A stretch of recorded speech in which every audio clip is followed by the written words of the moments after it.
Assalamualaikum warahmatullahi wabarakatuh. Perkenalkan, saya Dwi Wulandari akan memberikan materi mengenai analisis kepemimpinan dari tokoh Abdul Haris Nasution. Berikut penjelasannya. Kita masuk ke pembahasan mengenai analisis kepemimpinan Jenderal Besar Abdul Haris Nasution. Pendahuluan yaitu kehidupan di bumi dihuni oleh beraneka ragam makhluk hidup seperti hewan dan manusia. Hewan dan manusia merupakan makhluk hidup yang pasti memiliki pemimpin dalam kelompoknya. Kelompok tersebut bisa dalam kelompok besar maupun kelompok kecil. Namun kali ini kita akan membahas mengenai manusia. Manusia merupakan makhluk sosial yang dalam kehidupannya pasti membutuhkan orang lain. Dalam kehidupannya terdapat organisasi atau kelompok-kelompok yang dijalankan. Oleh sebab itu, dalam kelompok tersebut pasti terjadi kerjasama antar manusia yang nantinya terdapat orang yang ditunjuk sebagai pemimpin dalam kelompok tersebut. Jenderal Besar Abdul Haris Nasution merupakan jenderal yang merupakan penggagas perang gerilya.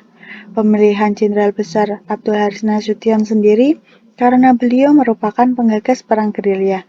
Selain itu juga untuk menambah wawasan serta pengetahuan mengenai sejarah atau kejadian perang yang pernah terjadi di Indonesia, meskipun kita bukan dari jurusan sejarah. Pemikiran yang dituangkan dalam bukunya yang berjudul Pokok-pokok Perang Gerilya dan Pertahanan Republik Indonesia di Masa yang Lalu dan yang akan datang. Setelah membaca buku tersebut, banyak pengetahuan baru yang didapat. Selain itu juga saya menjadi lebih tahu mengenai strategi dan kejadian sewaktu perang gerilya oleh A.H. Nasution.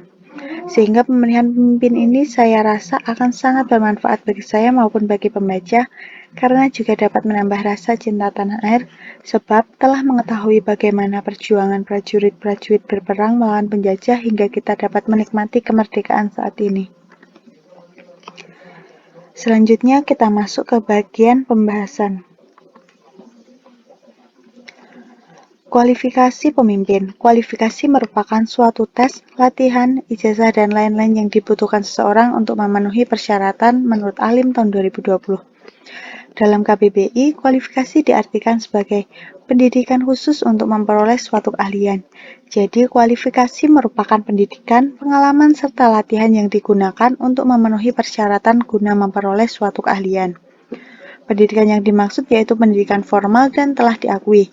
Pendidikan formal yang dimaksud yaitu sebagaimana yang telah ada dalam Undang-Undang Republik Indonesia tahun 2000 Nomor 20 tahun 2003 tentang Sistem Pendidikan Nasional adalah jalur pendidikan yang terstruktur dan berjenjang terdiri dari pendidikan dasar, menengah, dan tinggi. Kualifikasi yang harus dimiliki oleh seorang pemimpin dikatakan oleh Chester E. Bernard tahun 1968 diantaranya memiliki kelebihan individual dalam memimpin. Yang kedua, memiliki keunggulan pribadi diantaranya ketegasan, kesadaran, keuletan, serta keberhasilan. Dari kualifikasi yang dipaparkan oleh Chester, dapat dianalisis kualifikasi tersebut dalam kepemimpinan Jenderal Besar Abdul Haris Nasution. Jenderal Besar Abdul Haris Nasution memiliki keterampilan, ingatan yang baik, memiliki pengetahuan, serta memiliki imajinasi yang dapat meyakinkan bahwa mampu memimpin bawahannya. Hal ini didapat dilihat dari surat instruksi bekerja pemerintahan militer seluruh Jawa mengenai perkembangan militer dan politik dan susunan dan usaha pemerintahan militer. Dalam perkembangan militer dan politik tersebut berisi mengenai bagaimana Abdul Haris Nasution melaporkan mengenai rencana penyerangan dengan menyebutkan titik-titik sasaran yang akan diserang. Tidak hanya itu, dalam surat tersebut juga berisi laporan mengenai perkembangan politik, susunan, dan usaha pemerintahan politik. Dari isi surat tersebut dapat diketahui bahwa Abdul Haris Nasution memiliki ingatan yang baik karena mampu mengingat titik-titik permasalahan sehingga mampu menentukan titik-titik penyerangan dengan tepat. Dengan keterampilan yang dimiliki, juga ia mampu membuat strategi penyerangan. Tanpa kualifikasi yang dimilikinya tersebut, ia tidak akan mampu memimpin perang atau membuat strategi perang untuk meraih kemenangan. Selanjutnya, fungsi kepemimpinan. Berikut fungsi-fungsi kepemimpinan. Yang pertama, fungsi perencanaan merupakan perencanaan yang menyeluruh untuk suatu organisasi guna mencapai tujuan organisasi.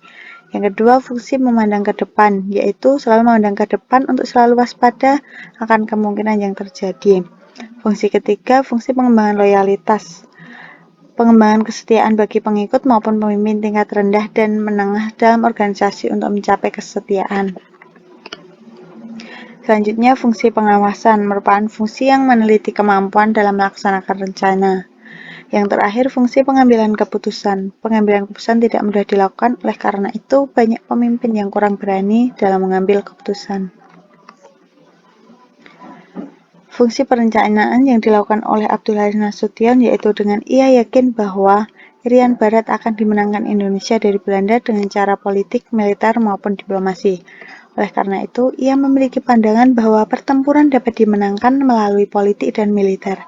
Hal ini merupakan rencana yang telah diberikan oleh Abdul Haris Nasution untuk melangkah awal pembebasan Irian Barat. Selanjutnya yaitu fungsi pengambilan keputusan. Dalam hal ini, A.H. Nasution sebagai Ketua Umum FNIB atau Front Nasional Pembebasan Irian Barat menginstruksikan untuk melakukan operasi-operasi yaitu Operasi A dan Operasi B. Instruksi yang diberikan oleh Nasution merupakan bentuk tindakan berani pengambilan keputusan untuk melakukan operasi A dan B. Yang selanjutnya, teori kepemimpinan, teori sifat yang pertama. Teori ini yaitu diidentifikasi berdasarkan sifat maupun ciri-ciri yang dimiliki oleh pemimpin. Diasumsikan juga bahwa pemimpin memerlukan sifat, ciri, dan perangai tertentu guna menjamin keberhasilan suatu situasi. Abdul Haris Nasution merupakan seseorang yang memiliki semangat tinggi, aktif, dan berjiwa perang. Hal ini dapat dilihat dari keikutsertaannya dalam organisasi-organisasi. Selain itu juga ia selalu mencari cara untuk mengalahkan musuhnya dengan membuat strategi peperangan. Rasa tanggung jawabnya juga tinggi. Hal ini ditunjukkan dengan fakta saat Inggris mengultimatum dan meminta Bandung Selatan dikosongkan. Pemerintah pusat setuju dan Bandung akhirnya dikosongkan. A.H. Nasution yang saat ini menjabat sebagai Panglima mengadakan musyawarah dengan stafnya. Dari musyawarah tersebut dikeluarkan keputusan yang berbeda dari pemerintah yaitu mengungsi Bumi Hangus, infiltrasi gerilya ke Utara Baru. Tindakan tersebut disetujui oleh Jenderal Urip karena dianggap keputusan yang tepat. Tidak hanya itu, Nasution juga memiliki sifat kebangsaan yang tinggi. Semangat kebangsaan dapat dibuktikan dengan sikap berani, kepemimpinan, dan perbuatan baik. Hal ini dapat dilihat saat terjadi agresi militer Belanda II tahun 48 yang menyerbu Yogyakarta. Yang kedua, teori perilaku, yaitu teori yang menjelaskan suatu hal yang dilakukan oleh pemimpin yang efektif. Abdul Haris Nasution selalu menjaga komunikasi dengan bawahannya supaya strategi penyerangan yang telah dibuatnya dapat disalurkan dan dipahami oleh bawahannya. Yang selanjutnya, teori lingkungan. Teori yang menganggap munculnya pemimpin merupakan hasil dari waktu, tempat, serta keadaan. Abdul Haris Nasution menjadi pemimpin tidak secara langsung tetapi dalam kurun waktu tertentu dan saat kondisi tertentu seperti peperangan. Pengaruh dalam kepemimpinan. Sebagai seorang pemimpin harus mampu mempengaruhi bawahannya.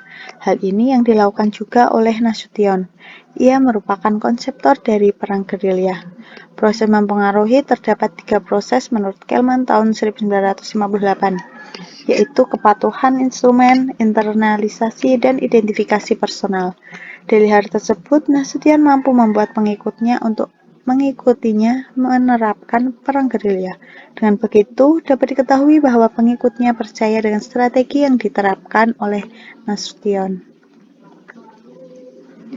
Kekuasaan merupakan kapasitas suatu pihak untuk mempengaruhi pihak lain. Saat menjabat sebagai Panglima Tentara dan Teritorium Jawa, Nasution memiliki kewenangan untuk mengeluarkan instruksi seperti Instruksi Perhubungan atau Renkaru dengan nomor surat nomor 1/MPKD/49 dan Instruksi Bekerja untuk Suplai dengan nomor surat 4/MPKD/1949.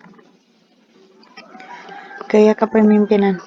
Dalam memimpin, Abdul Haris Nasution masuk dalam gaya kepemimpinan analitis. Hal ini dapat diketahui dari cara Nasution memiliki ide untuk melakukan perang gerilya. Sebelum memutuskan untuk perang gerilya, Nasution sudah memikirkan terlebih dahulu bahwa dilihat dari kondisi mereka tidak memungkinkan untuk melakukan perang secara langsung karena alat-alat dan jumlah yang tidak memadai, sehingga apabila tetap memaksakan untuk melawan secara langsung, dikhawatirkan akan memakan korban yang banyak. Oleh karena itu, dipilihlah perang secara gerilya. Hal tersebut sesuai dengan gaya kepemimpinan analitis yang pembuatan keputusannya diambil dari analisis logika terlebih dahulu. Selanjutnya, kepengikutan.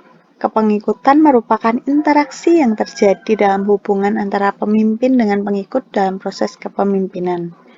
Dalam kepengikutan, pemimpin juga memiliki peran sebagai orang yang mencari jalan keluar apabila terjadi suatu kendala. Hal ini yang dilakukan oleh Abdul Haris Nasution saat Belanda mulai menyerang. Nasution mencari jalan keluar dan menemukan ide untuk melakukan perang gerilya. Nasution menyampaikan ide tersebut kepada pengikutnya untuk segera membereskan alat-alat dan segera berpindah. Selanjutnya, pembuatan keputusan. Pembuatan keputusan merupakan pendekatan yang sistematis terhadap suatu permasalahan dengan mengumpulkan fakta dan data untuk kemudian diambil tindakan yang harus dipikirkan dengan matang supaya tindakan yang diambil tepat. Dalam proses pembuatan keputusan terdapat proses yang harus dilakukan seperti pengumpulan informasi dan melihat kondisi. Nasution juga dalam pembuatan keputusan melihat kondisi terlebih dahulu. Ia melihat bahwa saat Belanda akan menyerang, kondisi mereka tidak cukup untuk melawan sehingga Nasution membuat keputusan untuk melakukan perang gerilya. Hal ini tindakan pembuatan keputusan yang dilakukan oleh Nasution. Pembuatan keputusan merupakan pendekatan yang sistematis terhadap suatu permasalahan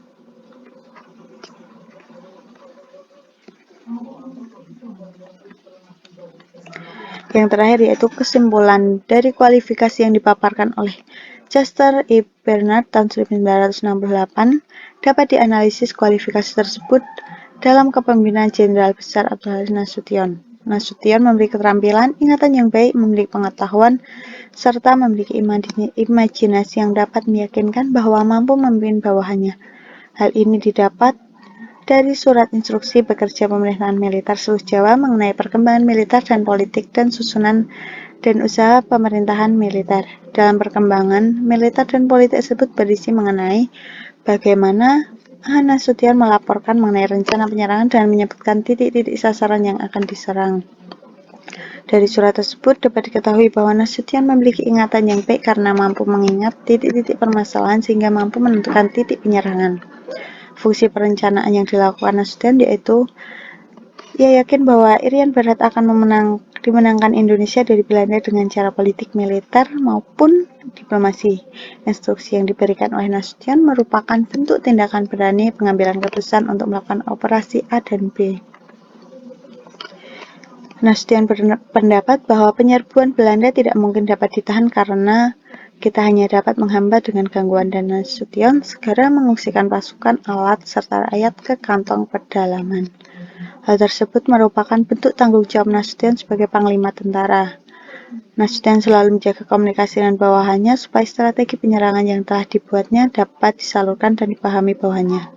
Sebelum memutuskan untuk perang gerilya, Nasution sudah memikirkan terlebih dahulu bahwa dilihat dari kondisi mereka tidak memungkinkan untuk melakukan perang secara langsung karena alat dan jumlah yang tidak memadai. Pembuatan keputusan merupakan pendekatan yang sistematis terhadap suatu permasalahan dengan mengumpulkan fakta dan data untuk kemudian diambil tindakan yang harus dipikirkan dengan matang supaya tindakan yang diambil tepat. Nasution melihat bahwa saat Belanda akan menyerang, kondisi mereka tidak cukup untuk melawan sehingga Nasution membuat keputusan untuk melakukan perang gerilya. Itu tadi penjelasan dari saya, semoga bermanfaat. Wassalamualaikum warahmatullahi wabarakatuh.